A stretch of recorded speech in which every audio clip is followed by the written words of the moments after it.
Halo teman-teman penonton, saya meminta maaf bahwa ini adalah video re-upload dari video yang sudah pernah ditayangkan. Terima kasih untuk teman-teman yang selalu menonton, selalu semangat dalam hari-harinya ya. Keadaan Jinwoo dengan timnya memang sudah masuk ke dalam sesi yang cukup menegangkan, sekaligus sedih ketika melihat dia dikorbankan karena dianggap lemah dan hanya jadi beban saja. Memang sih, kelihatan dijadiin tumbal doang karena yang lain sudah ketakutan dan tidak bisa lagi melawan para patung raksasa yang bisa membinasakan mereka dengan cepat. Makanya, yuk ditonton oleh cerita anime Oredake Level Up Naken atau Slow Leveling episode kedua. Enjoy teman-teman!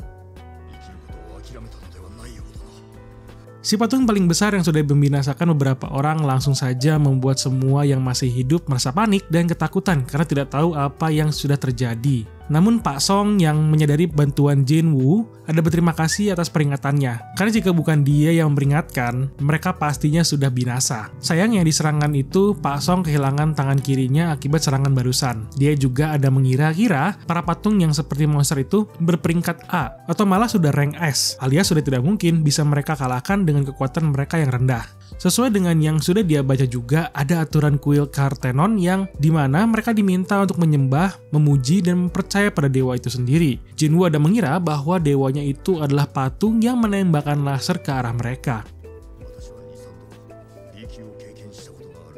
Berpindah ke sisi adiknya Jinwoo yang bernama Jinah di sekolah dan teman perempuannya yang terlambat karena ada ikut tes untuk menjadi hunter. Dia pun ada menanyakan kepada Jinah mengenai Jinwoo yang seorang hunter. Dijawab oleh Jinah bahwa itu benar, namun dia hanya rank E yang lemah. Tanpa mereka sadari, mereka tidak tahu kalau kakaknya itu sedang dalam keadaan hidup dan mati di dalam dungeon. Karena kembali ke sisi Jinwoo yang sudah berdiskusi dengan Pak Song, tiba-tiba ada rekan timnya yang sudah tidak kuat lagi langsung saja ingin pergi dengan sihirnya. Namun tentu saja ketika dia sudah sampai ke pintu, dia langsung saja dihabisi oleh laser yang keluar dari patung sebelumnya.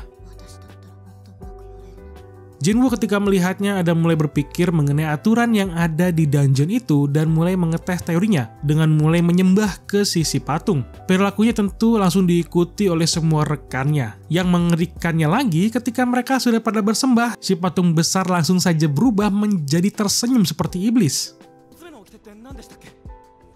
Tapi hal itu bukan berarti terornya akan berhenti, karena setelah tersenyum si patung itu langsung saja berdiri dan bergerak ke arah mereka. Di aturan kedua yang berisikan untuk menyembah dewa, Jinwoo ada memberikan informasi bahwa kemungkinan untuk menyembah si patung. Akhirnya ada di rekan timnya yang mulai memuja dan menyembah si patung. Namun hasilnya dia diinjak. Karena bukan begitu caranya untuk menyembah si dewa, alias bukan untuk menyembah patung itu. Karena si dewa kelihatannya bukan si patungnya ya teman-teman. Semakin banyak rekan tim mereka yang mulai takut dan tidak bisa berbuat apa-apa. Akhirnya terinjak oleh patung. Untuk yang lain langsung saja berlari ke beberapa patung untuk bisa menyelamatkan diri. Namun sayangnya karena bukan patung yang ditunjukkan, mereka akhirnya dihabisi oleh si patung yang membawa senjata. Seperti Bapak Park ini.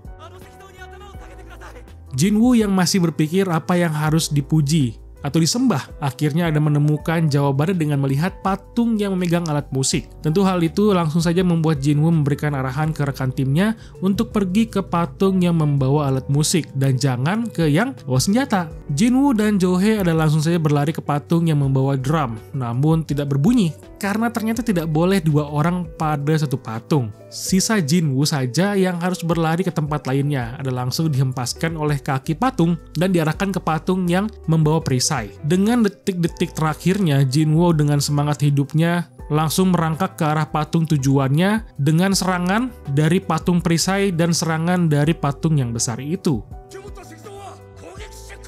Sesampainya Jinwoo sampai ke patung yang dia tuju, langsung saja si patung besar kembali ke tempat duduknya. Dan Jinwoo disamperin oleh Johe yang bisa menemukan bahwa Jinwoo sudah kehilangan kaki sebelah kanannya. Johe yang seorang sealer langsung saja mencoba untuk menyembuhkan luka dari Jinwoo. Namun sayangnya dia sudah maksimal secara kekuatan yang menyebabkan badannya tidak kuat lagi dan muntah darah. Pak Kim yang melihat Pak Song sudah kehilangan tangannya dan meminta maaf. Tapi habis minta maaf, si bapak ini bukannya nyari solusi, malah nyalahin Pak Song sebagai ketua karena sudah ceroboh atas pilihannya. Padahal Pak Kim ini ya teman-teman, yang memang memilih juga untuk tetap maju pas voting sebelum masuk ke Double Dungeon. Memang sifat manusia ini suka nyalain orang aja, padahal semuanya juga salah karena sudah memilih untuk maju. Si patung besar yang langsung bergerak dan membangkitkan sebuah altar, semuanya pun langsung terkaget ketika melihat itu. Namun Jinwoo langsung saja menjelaskan bahwa altar itu seperti dalam sejarah untuk digunakan dalam memberikan persembahan atau tumbal ke dewa. Pak Kim yang mengerti bahwa mereka harus menumbalkan seseorang langsung saja mengarahkan pedangnya ke arah Pak Song untuk dijadikan tumbal. Tentu Pak Song hanya bisa menerima permintaan itu dan bilang kalau dia akan bertanggung jawab. Pak Song langsung saja berjalan menuju altar dan tiba-tiba ada api yang menyala. Jinwoo langsung meminta bantuan untuk mengantarkan dirinya ke dekat altar untuk melihat sebenarnya apa yang sebenarnya terjadi. Dan terlihat beberapa api mulai muncul lagi sesuai dengan orang yang berada di dekat altar.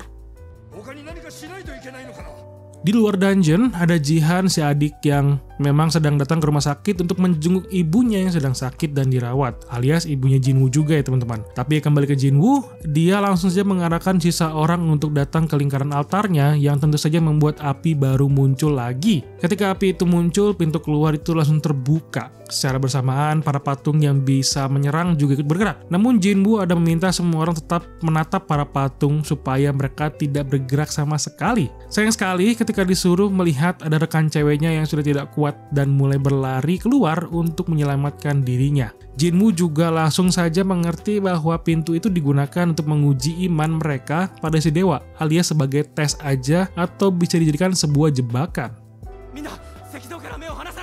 Rekan Jinwoo yang memegangnya pun langsung sudah tidak kuat lagi dan melepaskan Jinwoo dan mulai kabur. Hingga tersisa 4 orang saja yang membuat Jinwoo untuk berteriak dan membuat semua orang untuk tetap berhenti agar tidak bergerak supaya mereka tetap melihat ke arah para patung yang supaya mereka juga bisa selamat selama mungkin gitu. Namun si Pak Kim yang belangsak itu mulai berbicara bahwa dia juga sudah tidak sanggup lagi. Dengan terseduh-seduh menangis, dia mengatakan bahwa dia juga punya keluarga dan mulai berlari ke arah pintu keluar, meninggalkan mereka bertiga.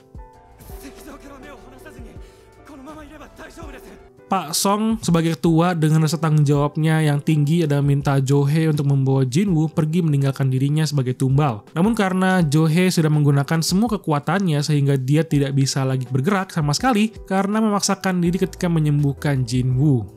Nah, Jinwoo dengan heroiknya ada bilang ke Pak Kim untuk membawa Jo-hye saja dan meninggalkan dirinya sendiri di situ. Meskipun ada perdebatan, Pak Kim langsung saja membuat Jo-hye pingsan dan membawanya untuk pergi dari double dungeon tersebut agar bisa selamat.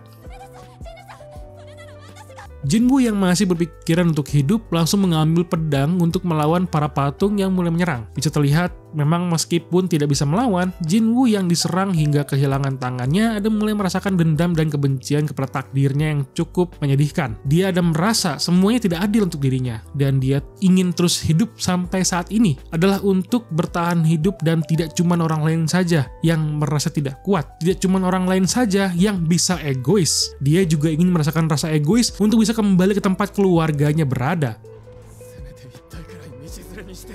Pada akhirnya, Jinwoo yang sudah diserang bertubi-tubi oleh para patungnya ada diangkat dan dijatuhkan ke altar persembahan. Di situ, Jinwoo mulai berpikir bahwa dia tidak ingin mati. Dia ingin diberikan satu kesempatan lagi untuk bisa berubah untuk menjadi lebih kuat dari sekarang. Tiba-tiba, saat kematiannya mulai muncul, ada sebuah hologram sistem yang memunculkan diri bahwa dia mendapatkan kesempatan untuk menjadi seorang player. Bukan hunter ya teman-teman, berbeda nih sedikit nih dari hunter biasanya. Jadi dia akan menjadi pemain untuk bisa meningkatkan kekuatannya agar menjadi kuat lebih dari yang orang biasa punya dalam skillnya. Luar biasa memang untuk di episode 2 ini ya teman-teman. Sudah dijadikan tumbal namun masih bisa berusaha untuk melawan. Itu bukan pengecut namanya, itu adalah mental seorang pahlawan.